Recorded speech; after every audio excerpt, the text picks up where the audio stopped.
Alhamdulillah rabbil alamin. Salatu wassalamu ala Rasulillah wa ala alihi washabihi ajmain, amma ba'd. Saudaraku muslimin muslimat yang dirahmati Allah Subhanahu wa taala, ada salah satu kewajiban bagi muslimin atau muslimat apabila seseorang itu sudah mengetahui dan memahami ilmu, maka kewajiban itu adalah mendakwahkannya. Dakwah mengajak manusia ke jalan Allah Subhanahu wa taala merupakan amalan yang agung dan mulia. Bahkan Allah Subhanahu wa taala menyebutnya sebagai ahsanu qaulan. Ia berfirman di dalam surat Fussilat ayat 33, "Wa man ahsanu qaulan mimman da'a ilallah wa 'amila shalihan wa qala innani minal muslimin." Dan siapakah yang paling baik perkataannya daripada orang yang menyeru kepada Allah Subhanahu wa taala dan beramal soleh dan berkata, sesungguhnya kami adalah orang-orang yang berserah diri. Saudaraku muslimin muslimat rahimakumullah, berdakwah menyeru kepada jalan Allah Subhanahu wa taala tentunya tidak hanya sekedar menyeru, tetapi harus menggunakan strategi agar dakwah itu efektif.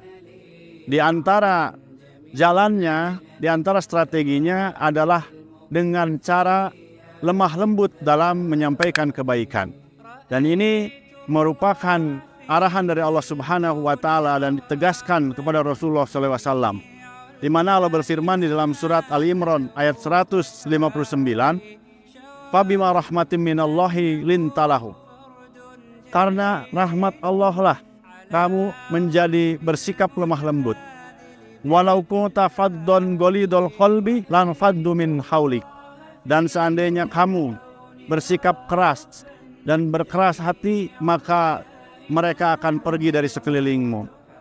Inilah kelembutan yang diajarkan di dalam Islam, dan kelembutan ini kemudian akan menjadikan dakwah ini semakin efektif dan bisa diterima oleh orang-orang yang kita tuju agar menerima dakwah itu. Saudaraku muslimin muslimat yang dirahmati Allah Subhanahu wa taala, Syekh Abdul Karim Zaidan juga menyampaikan tentang pentingnya lemah lembut. Sikap lemah lembut ini sikap yang disukai Allah Subhanahu wa taala, dan tentunya sesuatu yang disukai oleh Allah Subhanahu wa taala ini pun mesti disukai dan dilaksanakan oleh seorang mukmin. Lemah lembut ini tentunya tidak bisa efektif di setiap keadaan. Ada keadaan yang dimana sikap lemah lembut tidak lagi diperlukan. Contohnya dalam urusan penegakan hukum hudud, di mana Allah Subhanahu wa taala menjelaskan tentang pelaksanaan hukum hudud terhadap pelaku zina. Dalam surat An-Nur disampaikan, janganlah rasa belas kasihan kalian menghalangi untuk menegakkan hukum Allah.